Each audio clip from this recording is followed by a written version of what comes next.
Sampler is Ableton Live's premier instrument for working with sampled audio.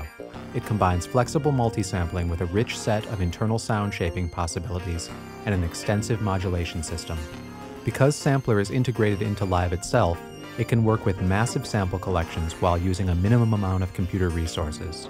Best of all, Sampler was designed with the same attention to workflow that can be found throughout the Ableton product family.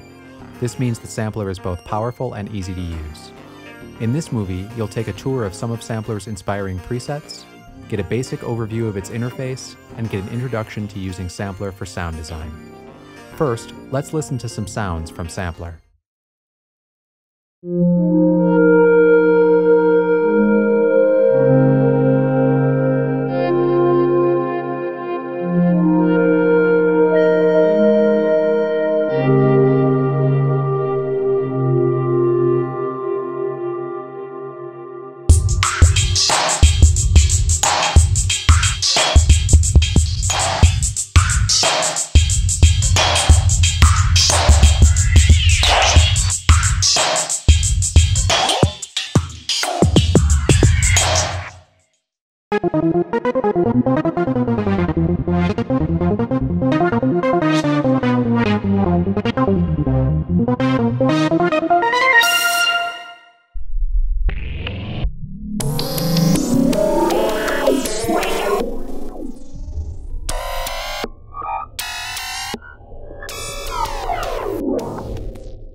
Now, let's do a bit of sound design in Sampler and learn its interface along the way.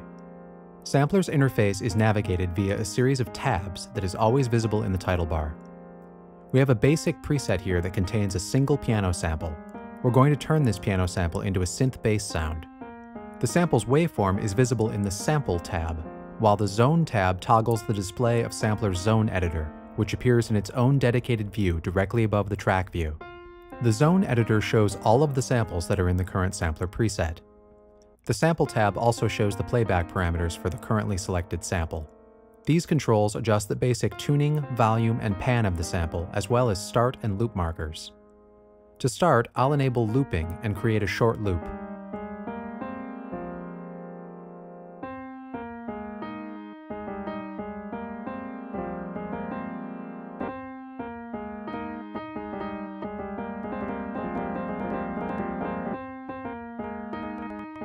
Now I'll adjust the crossfade to smooth the loop boundaries.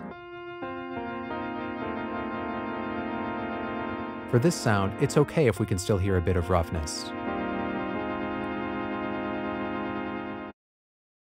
I'll now click the Pitch Osc tab, which is divided into two sections. The upper half contains a modulation oscillator, while the bottom half contains the pitch envelope. The modulation oscillator applies frequency or amplitude modulation to the samples, depending on the setting of the toggle switch below the oscillator's activator. We're going to use amplitude modulation to add a bit of bite to our sound. First, I'll click the Osc button to enable the oscillator. Then I'll click AM to switch it from frequency modulation to amplitude modulation. Now I'll turn up the oscillator's volume. At very high values, the sound will become distorted and inharmonic. I'll also adjust the velocity to volume slider to about 20% so that our oscillator has some velocity sensitivity.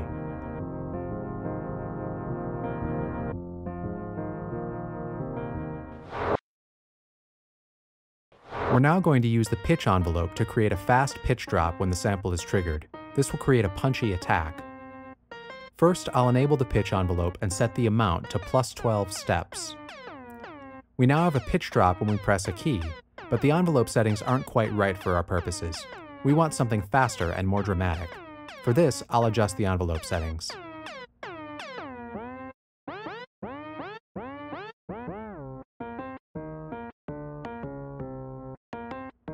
These pitch envelope settings also transpose the preset down an octave.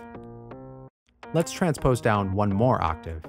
Let's also enable glide, which makes our preset monophonic and causes a pitch slide between notes if the new note is played while the old note is held.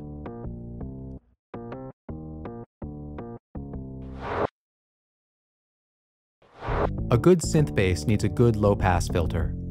I'll click the Filter Global tab to view our filter and volume envelope parameters.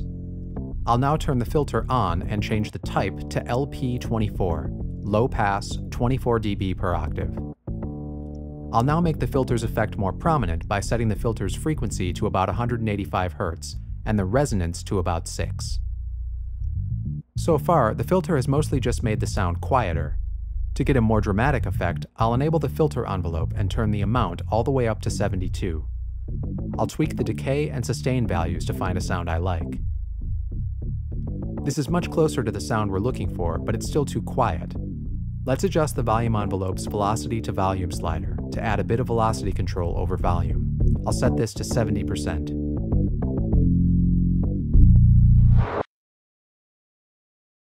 Now, let's use a low-frequency oscillator to apply some automatic modulation to our sound. I'll click the Modulation tab to show the auxiliary envelope and the 3 independent LFOs.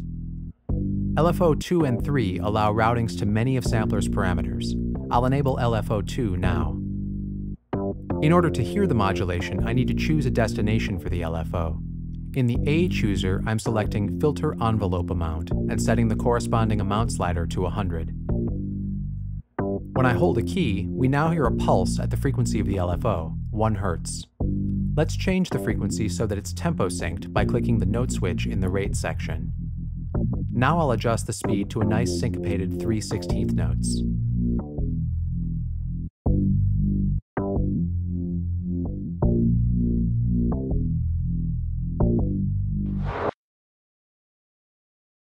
To really make our synth bass an expressive performance instrument, we'll now add some MIDI control.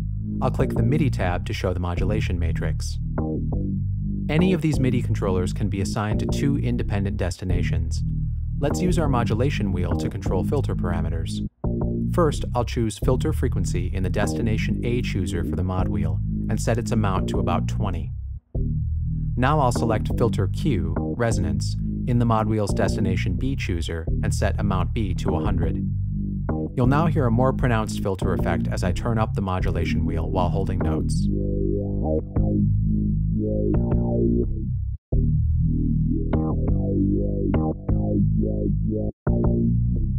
In this movie, you've gotten an introduction to some of Sampler's presets, its interface, and a quick tutorial in basic sound design. Here are some ideas for further exploration. Go back through the movie and try out different settings for all of the parameters. You might be surprised how different the patch can sound when just one parameter changes. Try replacing the original sample with other samples from your library. You'll have to adjust the loop parameters in the Sample tab, but all of your other parameter settings will be maintained. The sound design example here used only a single sample and none of Live's effects. Your sound design possibilities become much more varied as soon as you start adding additional samples to a sampler preset and applying Live's effects devices.